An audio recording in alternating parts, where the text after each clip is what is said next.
샬롬 샬롬 샬롬 샬롬 샬롬. 하나님 사랑합니다. 여러분 주 안에서 사랑합니다. 오늘 이사야 60장 말씀. 이사야는 하나님께서 시온을 회복시키실 때 시온의 영광이 밝히 드러날 것을 예언하고 있습니다. 그때는 이스라엘 백성뿐만 아니라 이방인들도 시온을 앙망하며 또한 하나님을 찬양하리라는 거죠. 이런 그리스도로 말미암아 구원받은 이방 백성들이 하나님 나라에 들어가게 되고 하나님의 영광을 찬양하게 될 것을 예시한 것인데, 오늘날 그렇죠. 우리가 하나님을 찬양하고 항상 하나님 나라에 들어갈 것을 흠모하고 바라보고 있죠. 이사야가 이 당시에 이것을 바라보고 60장 말씀을 증거한 것입니다.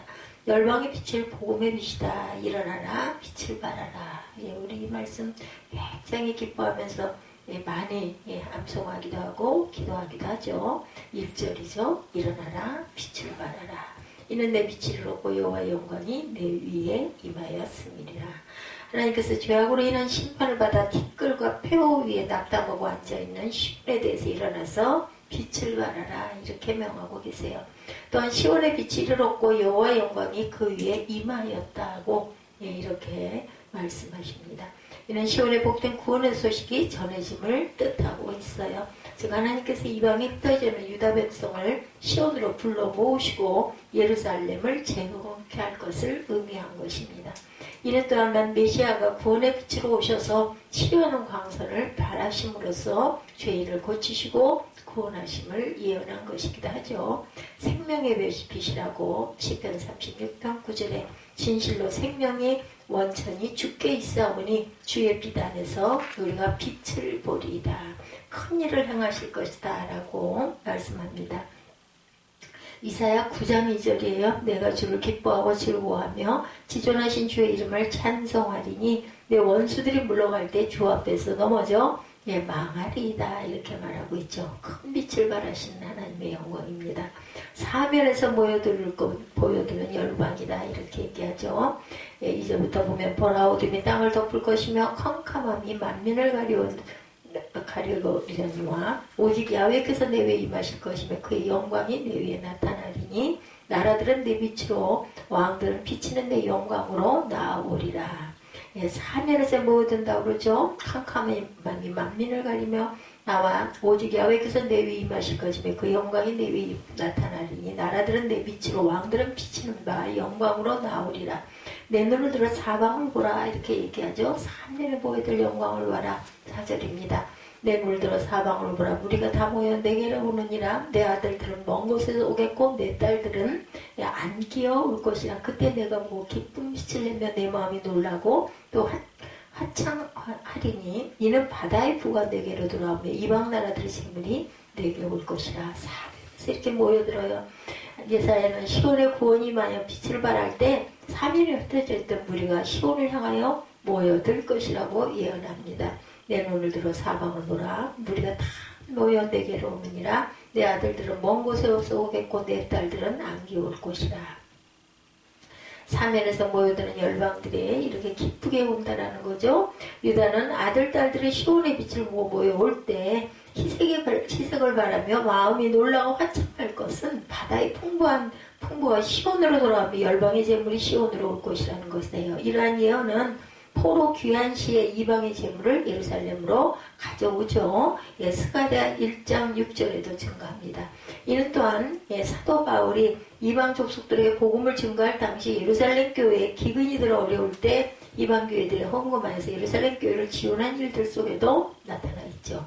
유다의 멸망 때 예루살렘 성전에 있는 보물들이 이방인들에 의해 탈취되었던 것을 볼 때 보물이 이방 지역에서 예루살렘으로 옮겨지면 곧 유다 왕국의 회복을 의미하는 것이죠.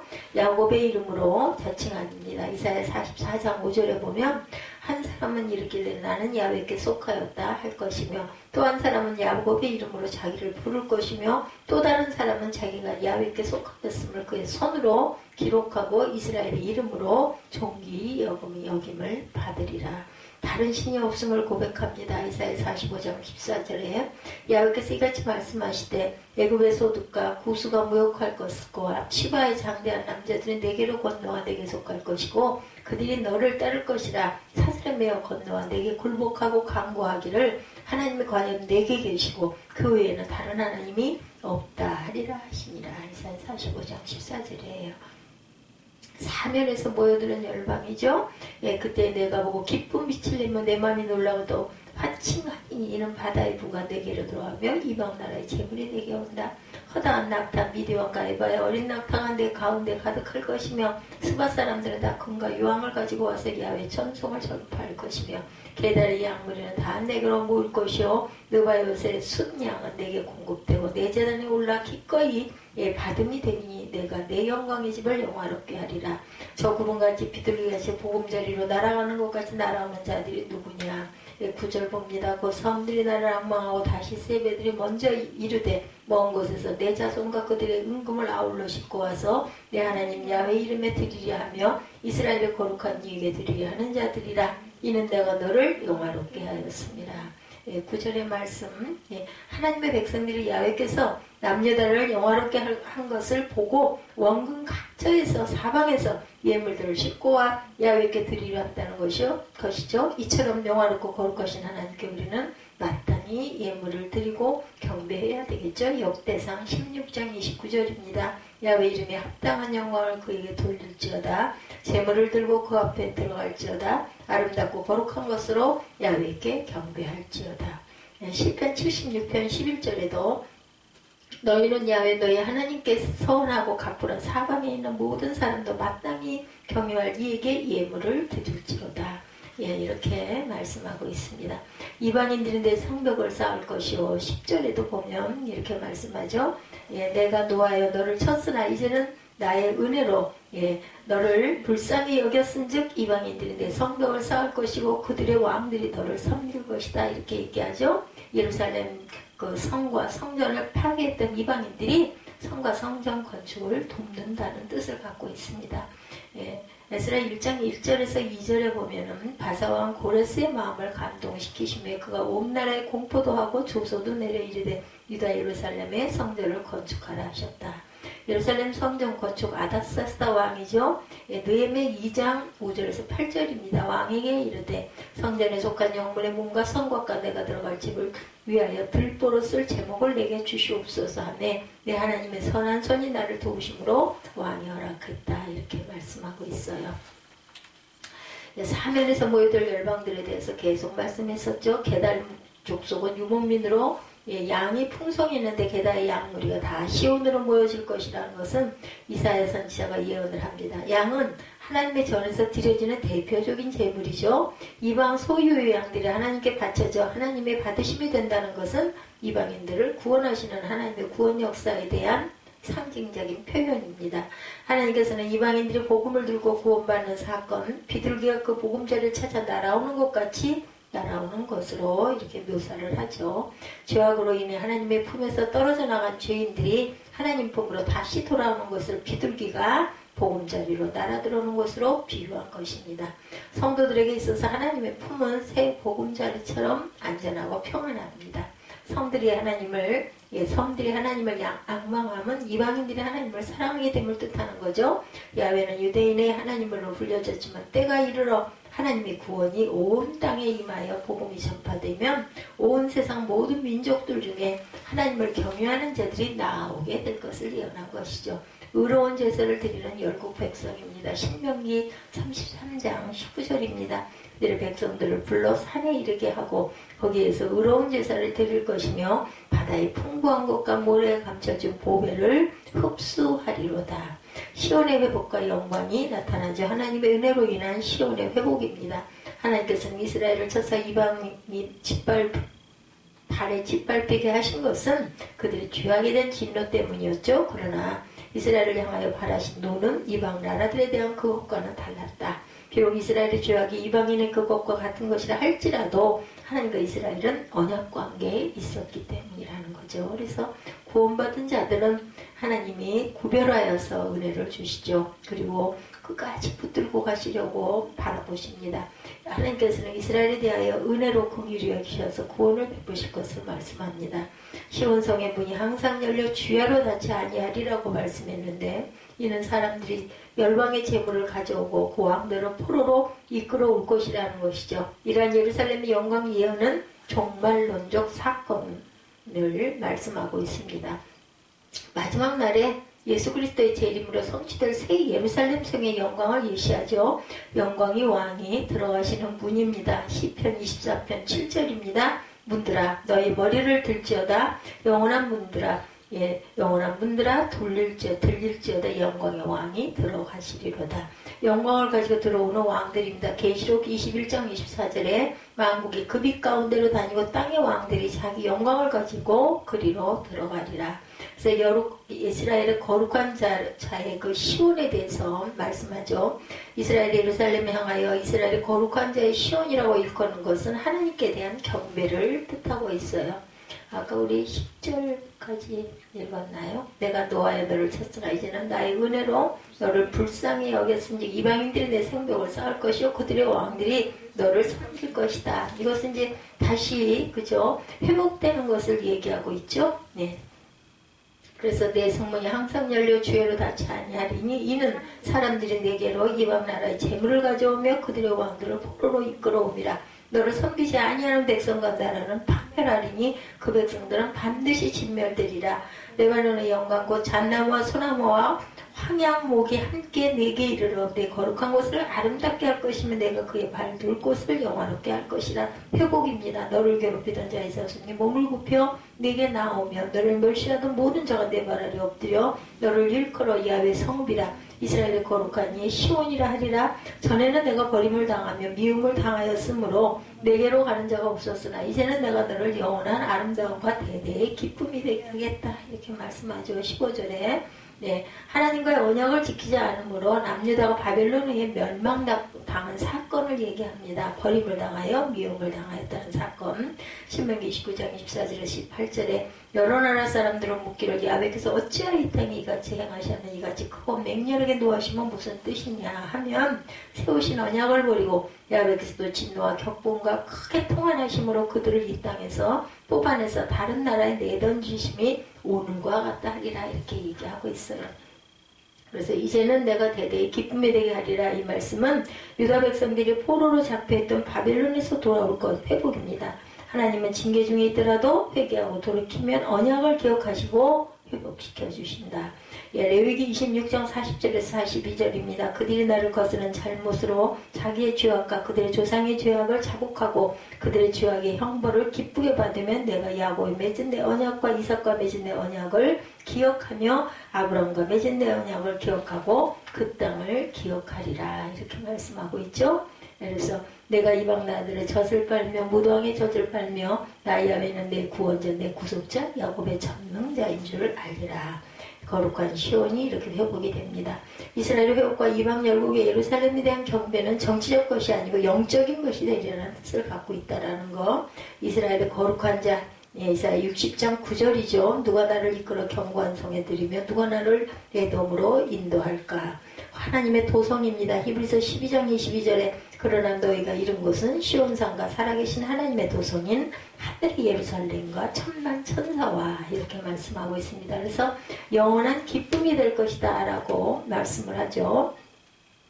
봅니다. 18절에 다시는 강포한 내 땅에 들리지 않을 것이요 황폐와 파멸이 내 국경 안에 다시 없을 것이며 내가 내 백성을 구원이라 내 성문을 찬송이라 부를 것이라. 다시는 낮에 해가 내 빛이 되지 아니하며 달도 내게 빛을 비추지 아니할 것이요 오직 야훼가 내게 영원한 빛이 되며 내 하나님의 영광이 되리라. 19절에 내 하나님의 영광 기쁨이 되리라고 이렇게 말씀하고 있죠.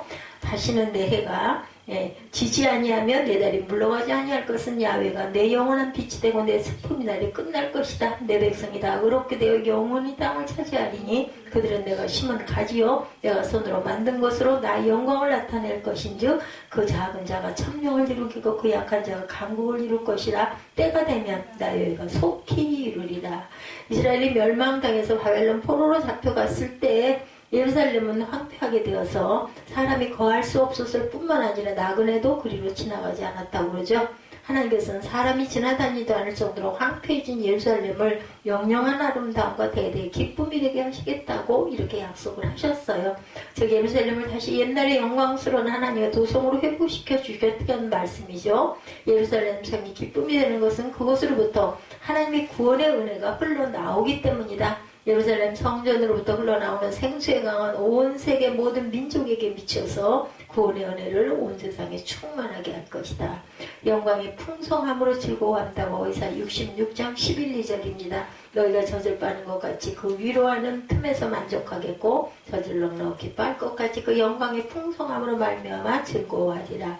야훼께서 이와 같이 말씀하시되 보라 내가 그에게 평강을 강같이 그에게 문나라의 영광을 넘치는 시내같이 주리니 너희가 그 성읍에 젖을 빨 것이며 너희가 옆에 안기며 그 무릎에서 누울 것이다. 구원을 기뻐합니다. 이사야 25장 9절이죠. 그날에 말하기를 이는 우리 하나님이시라 우리가 그를 기다렸으니 그가 우리를 구원하시리로다. 이는 야훼시라 우리가 그를 기다렸으니 우리는 그의 구원을 기뻐하며 즐거워하리라 할 것이며 화평의 관원과 의의 감독입니다. 하나님께서는 금을 가져 노주를 대신하며 은을 가져 철을 대신하며 노주로 나무를 대신하며 철과 돌을 대신하겠다라고 말씀하죠. 철로 돌을 대신하겠다.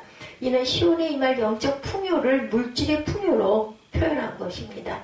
예루살렘 성전과 왕궁에 있던 보아들이 이방으로 옮겨지는 것이 이스라엘의 영적 피폐를 상징했다는 것을 나타나며 이러한 물질적 풍요는 영적 풍요로움을 상징으로 나타낸 것이다. 하나님께서 이스라엘을 떠나셨을 때 이스라엘 사회는 공의대로 소송하는 자도 없고 공의대로 판결하는 자도 없을 만큼 죄악이 난무했어요.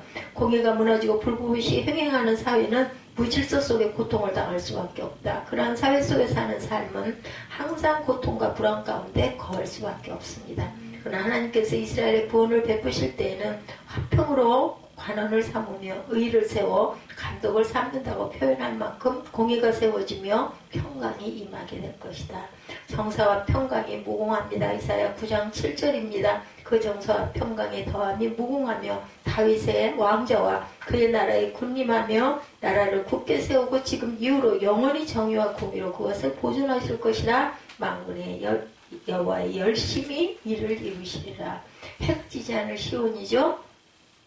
하나님의 구원의 날에는 다시는 낮에 해가 빛이 되지 아니하며 달도 빛으로 비치지 아니할 것이라고 말씀하죠. 오직 여호와의 영광이 영영한 빛이 될 것이라고 말씀하셨어요.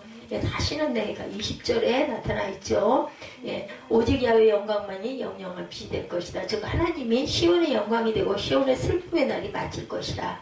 구원의 날이 임하면 시온의 백성이 다 의롭게 되어서 영원히 땅을 차지할 것이라는 예언이죠.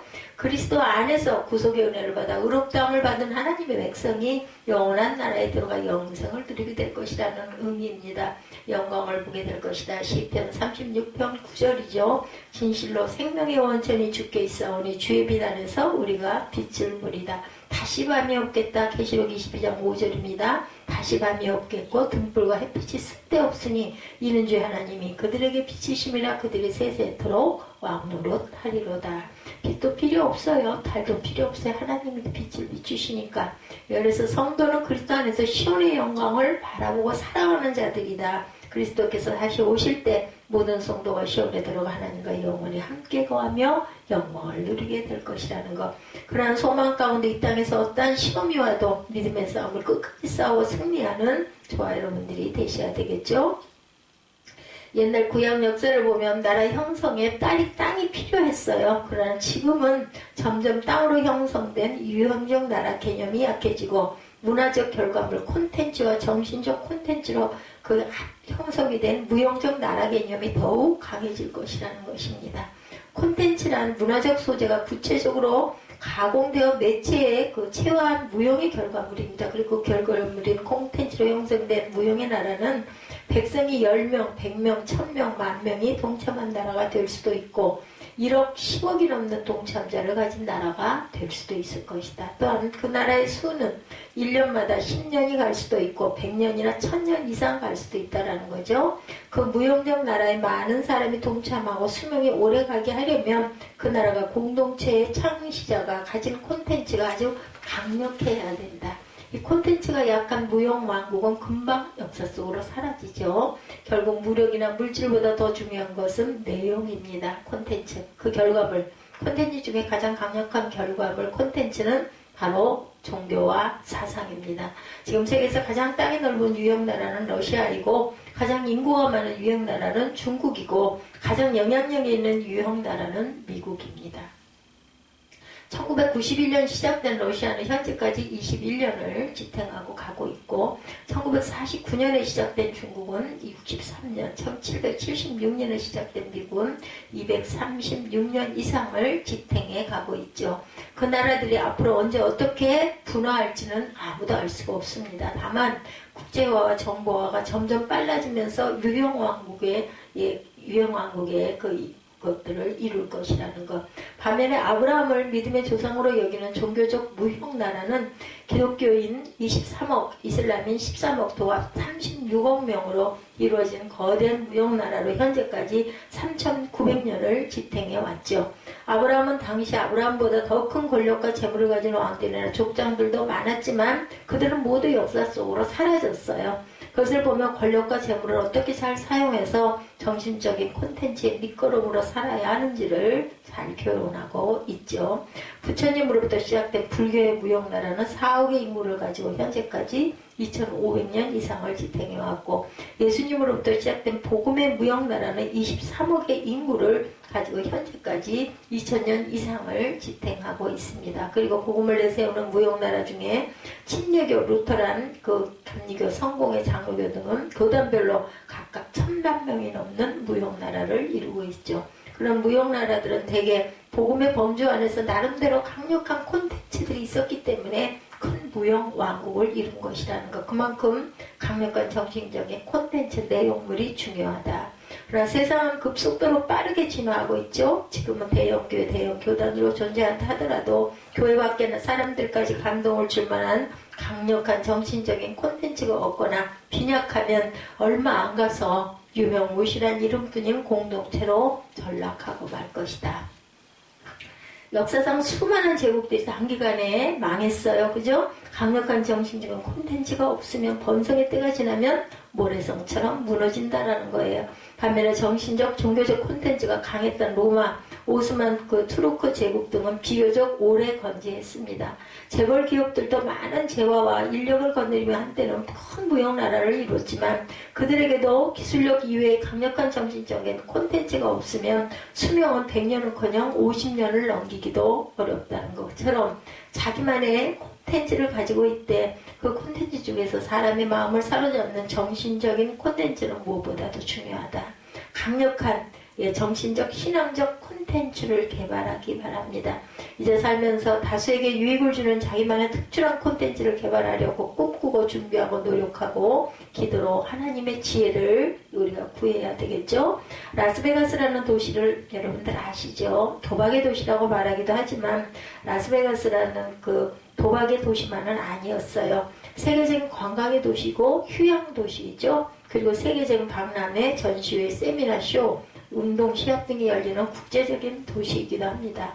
라스베가스는 전 세계에서 호텔이 가장 많은 도시인데 호텔 하나하나마다 고유한 특징과 예술성을 갖고 있는 문화의 도시이기도 하다고 그러죠. 본래 라스베가스는 사막이었어요. 물이 없고 식물이 살 수 없었습니다. 1885년부터 몰몬교도들이 정착을 하게 됐고 이들은 식수를 구하기 위해서 깊은 샘을 파서 도시를 건설하게 되고 그 때문에 초원이라는 뜻을 가진 라스베가스라는 이름이 붙게 된 것이에요. 라스베가스는 초원이라는 뜻을 가졌고 그곳은 사막이었다. 그 유명한 후보댐이 건설되면서 라스베가스에 식수를 공급하게 되었고 세계 최대의 인공호수인 미드호가 생기게 됩니다. 사막이 세계적인 도시로 바뀌어진 것이죠. 과거는 사막이었지만 이제는 세계적인 관광도시 라스베가스 초원. 이름이 초원입니다. 과거가 어떠했든 지금이 어떤가가 가장 중요하다는 것을 보여준 예이고 이스라엘 백성들이 이방인을 섬기고 하나님께 불순종하면 회개치 않고 교만했을 때 하나님은 이스라엘 백성들을 이방의 손에 붙여 여지없이 깨뜨려 버린다라는 것.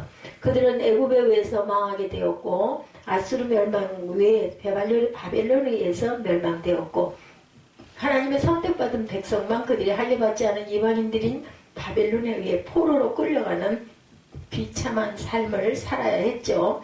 바벨론 포로 동안 이스라엘 땅은 폐허가 되어버리고 말았습니다. 그러나 하나님이 이제 이사야 선지자를 통해서 바벨론의 회복과 부흥을 선포하십니다. 이것이 오늘의 본 내용이에요.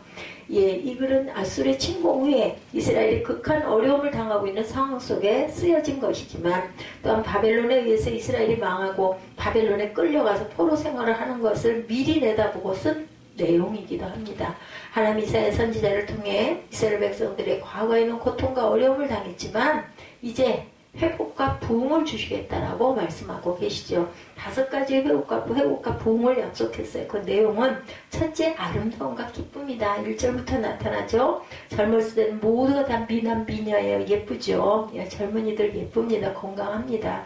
그러나 나이가 들면 얼굴에 주름도 생기고 기미와 잡티가 생기는 것이 있더니 어느새 검버섯이 피고 맙니다. 얼굴뿐만 아니라 손도 탄력이 없어지고 주름이 생기죠. 아름다움이 서서히 상실되어 갑니다. 어느덧 입가에 미소가 사라지고 늙어감에 따라 슬픔이 생기게 되고 우울해지게 되죠. 내가 과거처럼 젊어질 수 있다면 인간들은 젊음을 회복하려고 몸부림을 치르게 되죠. 회복이 된다면 얼마나 좋겠는가. 제가 어저께 수영을 하고 낮 시간에 수영을 하잖아요. 그러다 보면 씻고 나올 때 그 젊은 부인들이 좀 있어요. 그분들이 자기들끼리 친구들끼리니까 이제 이야기를 하는 걸 저는 그냥 혼자서 묵묵히 들으면서 정리를 하고 이제 뭐 바를 거 바르고 닦고 그러죠. 드라이도 하고 그러는데 그들이 하는 얘기들이 있더라고요. 우울증이 온다고 갱년기 얘기를 열심히 하는 걸 제가 들으면서 젊은데 아직 제가 보기에는 한 뭐 40, 50대 초중반 정도 될 것 같은데 저렇게 우울증이 그렇게 와가지고 아주 염려스럽다는 얘기들을 하면서 저를 이렇게 돌아봤습니다. 그리고 지금의 저를 생각해 봅니다. 몸은 비록 제가 잘 관리를 못해서 이렇게 불편한 몸이기는 하지만 별로 그랬던 시간들이 없었던 것 같은데 지나가서 없었다고 느낀 건지 아니면 하나님이 은혜를 주셔서 붙들어 주셔서 그런 거 별로 느끼지 못하고 그 50견인가요? 어깨 아프고 팔 아픈 거는 꽤 있었어요. 40대 때 그랬던 것 같고 40대 후반, 50대 초 중반에 근데 뭐 우울해가지고 그랬던 적은 없었던 것 같은데 참 하나님의 은혜다. 그러면서 이제 운동 얘기를 하더라고요. 운동을 하는 사람들은 갱년기도 아주 별로 그렇게 힘들지 않게 잘들 넘어간다. 그래서 그거보다 더 큰 보약이 있는데 하나님을 경외하고 하나님의 은혜 가운데 있으면 그런 거 아무것도 아닌데 이렇게 기쁘게 살아갈 수도 있는데 이스라엘의 아름다운 이방인들의 침공에 의해서 이미 상실이 됐어요. 이들에겐 기쁨이 사라졌어요. 그러나 하나님은 이제 이스라엘을 회복시키되 아름다움과 기쁨도 회복시키신다고 15절에 말씀하고 있죠. 전에는 내가 버림을 당하고 미움을 당하였으므로 내게로 지나는 자가 없었으나 이제는 내가 너로 영영한 아름다움과 대대의 기쁨이 되게 하리니 우리들의 불순종과 교만과 죄로 인해서 여러 가지 환난과 고통으로 인해서 우리 아름다운 성품과 인격이 파손되었다면 하나님께서 회복시키시고 은혜가 있기를 우리는 기도하고 바라야 되겠죠. 둘째, 열방을 다스리신다라고 말씀합니다. 16절에 내가 열방의 젖을 빨며 열왕의 유방을 빨고 나 야훼는 내 구원자 내 구속자 야곱의 전능자인 줄 알리라. 이스라엘은 많은 이방 나라들로부터 압제를 당하고 좋은 것들을 빼앗기고 고난을 받았지만은 이제는 하나님께서 도리어 그들을 다스리고 그들로부터 좋은 것을 도로 빼앗아서 축복을 회복시켜 주신다라는 거죠. 여기서 열방의 젖은 그들이 갖고 있는 것 중에 가장 영양분이 많은 귀하고 소중한 소유를 말합니다. 이제 이스라엘 백성들은 그것을 도리어 얻게 될 것이다. 과거는 우리가 다른 사람들에게 속임을 당하고 빼앗기고 손해를 왔다면 이제는 하나님이 찾게 하시는 회복이 있어야 되겠죠. 셋째, 번영입니다. 17절이죠. 내가 금을 가져 노줄 대신하며 은을 가져 철을 대신하며 노즈로 나무를 대신하며 철로 돌을 대신하며 노를 사용하는 일에 금을 사용하고 철을 사용하던 곳에 은을 사용하고 나무를 사용하던 곳에 노즐, 돌을 사용하던 곳에 철을 사용할 정도로 번영되는 회복을 이스라엘 백성들에게 주시겠다라는 약속이죠. 우리에게 하나님께 번영의 복을 주시기를 주님의 이름으로 축복합니다. 영적인, 물질적인, 건강적인, 명예의 그런 모든 회복을 주시는 은혜가 2023년에 임하시기를 주님의 이름으로 축원합니다. 넷째, 하나님의 보호와 인도죠. 이스라엘 범죄로 인해 하나님은 이스라엘 백성들을 이방인에게 손을 맡기셨어요. 거기서 엄청난 고통을 당하기도 했죠. 죄에 대한 징벌이었습니다. 마치 하나님의 인도와 보호하심이 떠난 것처럼. 그러나 이스라엘 백성들에게 놀라운 약속을 하셨어요. 이사야를 통해서.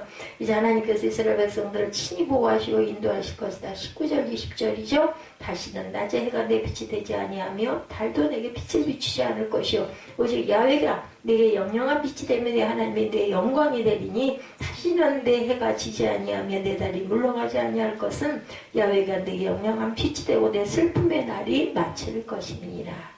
이 말씀은 이제 이스라엘 그 참빛은 하나님이 되신다라는 뜻이죠.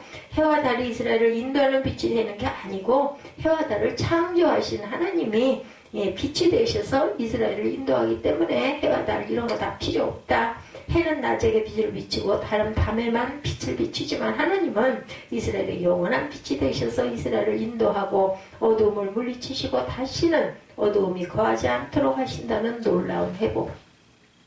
우리에게도 이제 영원한 빛이 되시는 하나님께서 직접 우리를 비춰주시고 우리의 앞길을 인도하시고 우리에게 어둠과 슬픔의 그림자조차도 깃들지 못하도록 밝히시는 은혜가 있겠습니다.